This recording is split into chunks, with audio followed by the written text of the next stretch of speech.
We're actually told, she's like, should I one of these? A recent study has shown that more than 6 in 10 adults fear their pension will not be sufficient to maintain their current lifestyle once they retire. Here to guide us through the ins and outs of pension advice is financial advisor Nick Charlambus. Good morning. Good morning. Hi, Nick. How are you? This is terrifying. I know absolutely nothing about pensions. I haven't started one, and I asked, should I start one? This is all the chat this morning. I think so, definitely. I mean, pensions are really a long-term savings plan. And as we were saying off air, one of the main advantages is that you get tax relief. So if you're earning less than the cut-off point of $42,000 a year, you get 20% back from the government.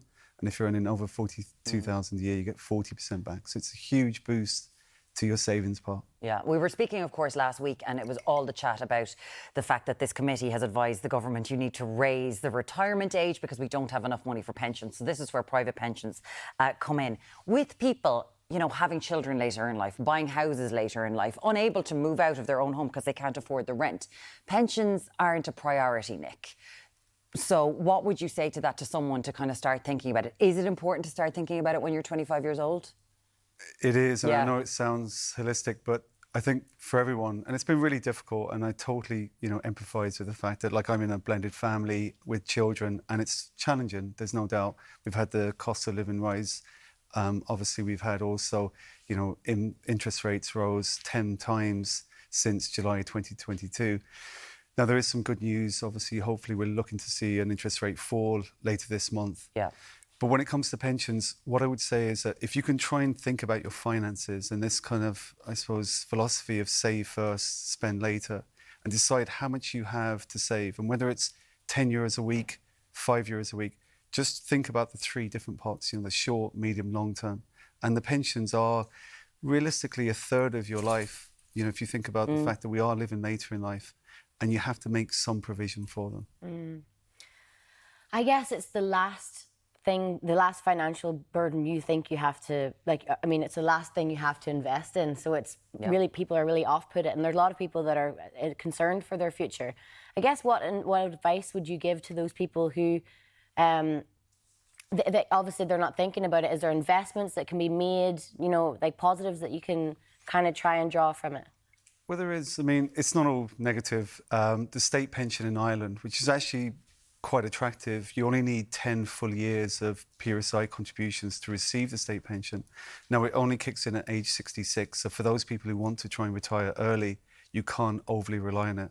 Now, it is around 14,000 a year. So it does mean that if you have a fairly, good income, you're going to see a big fall, which is what the survey, obviously, that was launched last week. But it's never too late, right? That's one thing we have to say. So what would you say if you're in your 20s, your 30s, your 40s, how much should you be saving? Say you're in your 20s. How much should you try to save a year in Generally, pension? 5% of your earnings. So, 5%? Yeah. OK, 30s? 10%. Then should it go up? 10%. It generally doubles every 10 years. So, and hopefully you might have the help of an employer so they can contribute towards your pension scheme. And obviously you've got the government that give you this tax relief as well. But the key thing is you've got to think about the 3 different parts, as I've said earlier, and try and contribute something. And it's never too late, honestly. I'm 50 years of age, and I keep saying to people, you have to just take today forward and decide how much you can contribute. Auto-enrolment is sort of a thing that's coming down the line in relation to pensions. But, like, I know we're saying never too late, and it is kind of important to do all of these things. If you are, we're moving more and more into a gig economy where people don't have the support of an employer for an awful lot of people. So if you are freelance, if you're self-employed, what should you be doing? If I was self-employed, I'd certainly look at pensions as a way of reducing the tax. OK. So we're coming towards that sort of year end for self-employed people, which tends to be the end of October. And you've got the decision, do you pay the taxman or do you pay yourself? And this is the reason why I say that it is worth looking at pensions slightly differently for those cohort. The key thing we say is pensions are great. They're just not fully understood. And there's so much jargon in the industry. Yeah. It puts people off. Yeah. And you're right, Brooke. It's put off to the last because we have financial objectives. We want to buy a property, get onto the property ladder. We want to go to Oasis. Oasis. I mean, come on. Now, we did put questions out to our viewers, if you'd be happy to answer some of them. We have one here that says, how do you add to your civil service pension? I only started mine at 40 and I don't think it's any good. The civil service pension can be quite attractive. It's basically what's called a defined benefit pension. So it provides a promise by the time that you reach a certain age. The key thing for all of us is we can all pay in more into our pension scheme. And for any civil servants or any public service workers, they can make what's called an additional voluntary contribution. We're all entitled to a certain amount based on our age. And for that person, I would say that they have an opportunity. And just think about, for every €100 that you can contribute towards your pension scheme, you get that €40 back if you're in the higher tax bracket. In the tax bracket. So that's how you get that money back. So, of course, just get in contact with your pension provider and you can start giving this you can voluntarily do this. A message here, and I think an awful lot of people will be wondering about this. I gave up work to be a stay-at-home mum. This is 20 years ago. What am I entitled to? I'm 49 now. So again, it comes back to what PRSI contributions they've made. Now, there is a provision for people who are at home that they can actually receive this kind of PRSI contribution based on their ability to provide evidence of the fact that they had some employment in the past.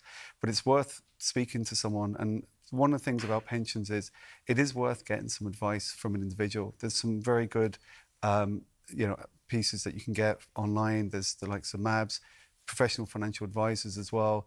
There's a lot of information on certain websites. But as that is, she's just entitled to the state pension, essentially. Typically, yes. Like, that's it. It's a state pension. You're not getting anything else because in the eyes of the country, in the government, she hasn't contributed for the last 20 years, even though she has probably saved the government a whole lot of money. Absolutely, yeah. And that is one of the situations, I suppose, for people who are at home.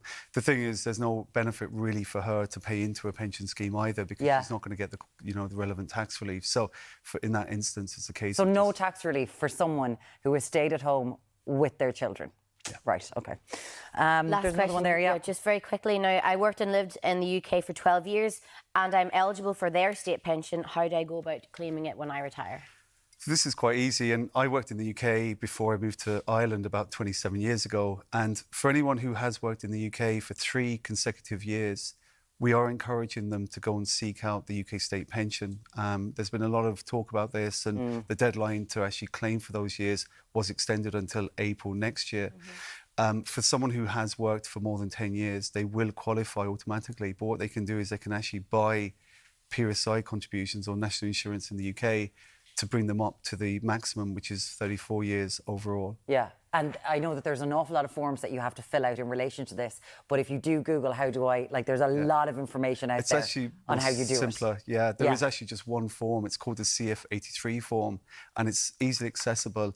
Some financial advisors are charging a lot of money for people to do this, and I would actually sort of suggest strongly that you shouldn't do that. The key thing is, again, just to Google, claiming back the UK state pension. UK state pension. And there is that just one form. The CF83 form. I know this is, a lot of people have this who have worked for more than 3 years in the UK, so make sure that you look that up. Nick Charalambous, who is the Managing Director of Alpha Wealth, thank you so much for joining us this morning. Thank you so much. Appreciate it. Thank you so much. She's starting immediately. I'm not. Start the pension in 5 minutes, that's it.